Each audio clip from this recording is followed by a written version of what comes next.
Welcome back, everyone. In the last couple of videos, we covered an orientation to the SAM system and then went into some detail on the placement process. Today, we're going to get to the fun stuff. We're going to start tracking a student's progress and then reviewing the data that comes from that tracking process. So let's get started. First of all, let's take a look at Sam the Lion. We can see Sam is currently on Set 1, Book 7, and Sam's goal is to get to Set 1, Book 16. Let's take a look at Sam's achievement report and see what's been going on here. So let's orient you to this report just a little bit. We've got kind of some summary information about the student up here. This is the lesson participation information, and the way this works again is each green hash mark indicates a lesson was conducted and the student was in attendance. Red hash marks indicates a lesson was conducted and the student was absent. The gray, very small gray lines indicate there was simply no data collected for that day. So the way this, and these are called spark lines, by the way, the way this spark line works is each space on the spark line corresponds to one of the previous 30 days. So our most recent day is here, and then this would be 30 days ago. So the next section of the achievement report is an instructional recommendation, and this is driven by the red-green indicator here, which is telling us whether or not the student is on track to meet their goal. So in Sam's case, he is on track to meet his goal, and so the instructional recommendation basically says keep doing what you're doing. This is working well, there's no reason to change anything. So now if we go down just a little bit, we can kind of see some more detail on Sam's specific progress. Right here we can see that Sam started on Set 1, Book 1, near the end of February, and has made steady progress. He's repeated a couple of books a couple of times, which is perfectly normal. Lately has been on a bit of a hot streak and has passed off 4 books on the first try right in a row. So what we're seeing down here, each of these data points corresponds to information that we've collected after a lesson. The green dots indicate that the student had met mastery. The red dots indicate the student did not meet mastery and should probably repeat that book again. The diamonds relate to the looking back assessments, the embedded formative assessments in the Reading for All Learners series. So those just kind of plug right in along with the other lesson data. It is possible that on the same day you could collect both the lesson data and looking back data. Should that happen, the looking back data will take precedence and essentially the diamond will cover up the dot because those are a more formal measure of student progress.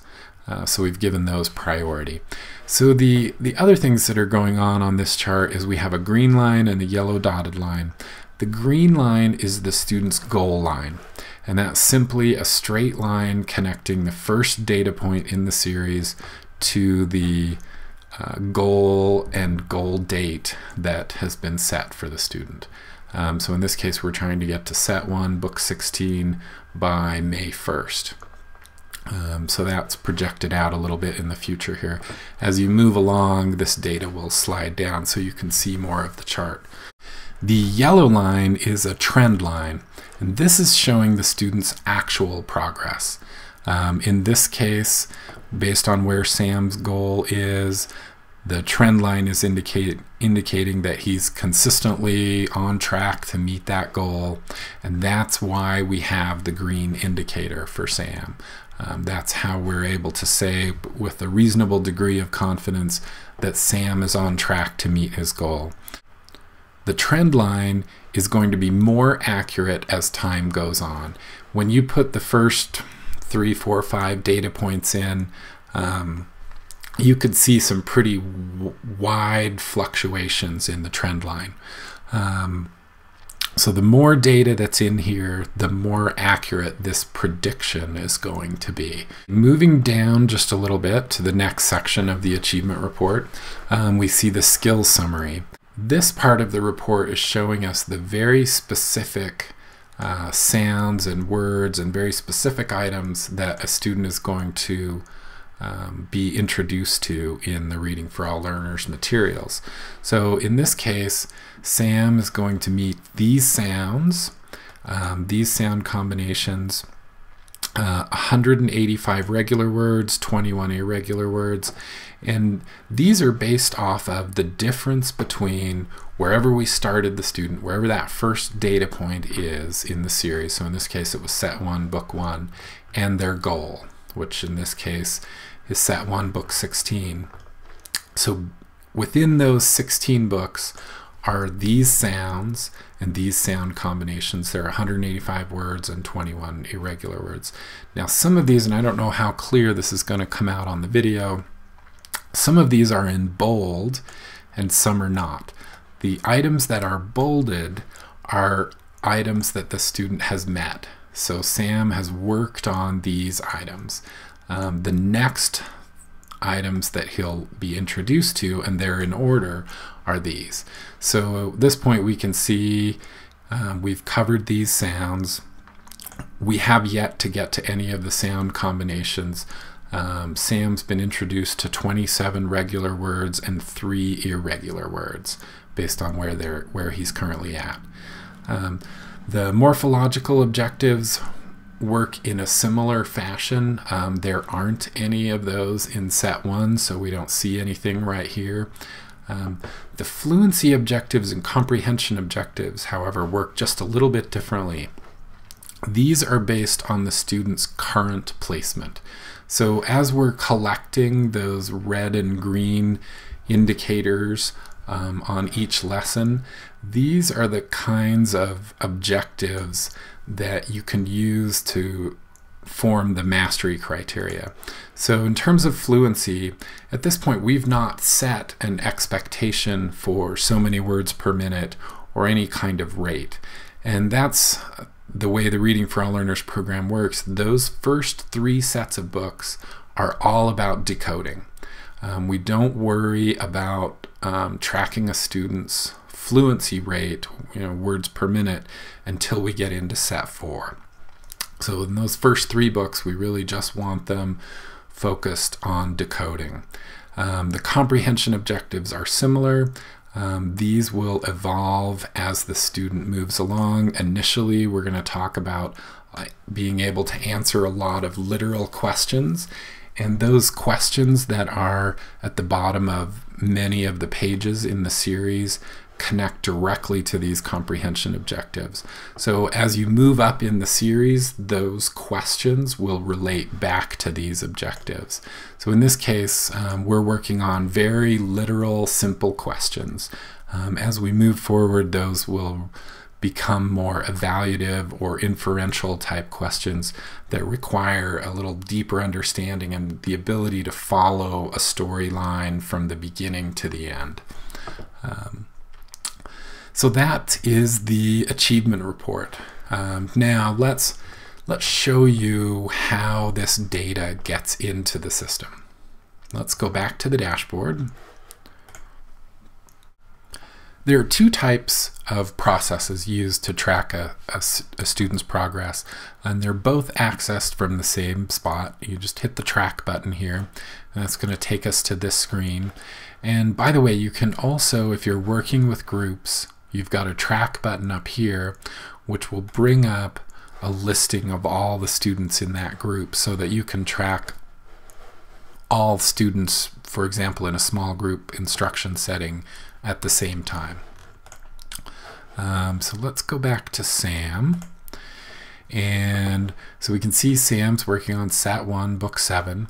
And by default, when you come to this screen, this screen, this will load with today's date. Now I've already plugged something in for today, so we're going to jump ahead a couple of days and put a new data point in. And now we've got our 3 green indicators, and again that's fluency, accuracy, and comprehension. So for this one, let's say Sam did not meet the mastery criteria for fluency and accuracy. He was having some decoding issues, and that will logically lead to some fluency issues. So we're going to turn both of those red. We're not going to hit the mastered button here, and we're going to say save. So now if we go back to the dashboard again, we'll see 2 red hash marks and a green hash mark. So that's where these data points are coming from. And the idea here is to be able to just kind of look at a glance and see what it is a student is working on. Now in the early sets, which we're using as an example here, fluency and accuracy are going to be very closely linked. A student who's having decoding problems is unlikely to be reading with appropriate pacing and expression. However, in some of the later books, a student, once you reach set 4, a student may be accurately decoding words, but not quickly enough to understand them well enough to be fluent, to be reading fluently. So that's where these indicators are coming from. Now let's take a look at the other type of tracking process, and that's the looking back assessment. Now these aren't in every book, but Sam is going to prompt you once you reach a book that has a looking back. You'll see a new button shows up here. And so to conduct that looking back, we just hit that button. The accuracy and fluency part of a looking back is very similar to the placement assessments that we conducted earlier, but we have a new section now related to comprehension. And this is very simple. There's no time requirement for this part. And in the early books, we've put in the page numbers in case you want to return the student to that page as you're going through these questions. Some of these questions do relate to the pictures as well as the words. And to keep track of the correct or incorrect responses, we simply click on the answer if the student makes an error. If they then correct themselves, you can click again and turn it green. So once we've gone through these comprehension questions with the student, we can move on to the accuracy and fluency portion. Now, even though we're not going to use the fluency measure as a mastery criteria for these, you do still need to start and stop the timer as you're conducting these. So we just hit the start button once the student starts reading, and simply click any words that they make a mistake on. And again, we can click these again to turn them green, which will not count those words as an error. When the student finishes reading, stop the timer, review the indicators that we've put on the assessment, and say save. And that will show us the results of the assessment. So in this case, Sam's fluency was 60 words per minute. He got 100% accuracy because there were no mistakes indicated. And in terms of comprehension, he got 4 out of 5 correct. So if we're happy with that, we can say done.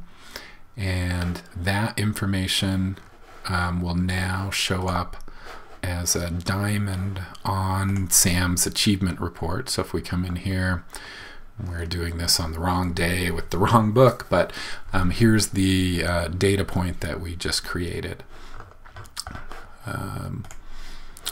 So that is the tracking process. And now you're familiar with the different types of student information displays that we have and how to create them. Thank you very much for the time that you've spent reviewing these videos. I hope this has been helpful in getting you started, and please don't hesitate to contact us if you have any questions.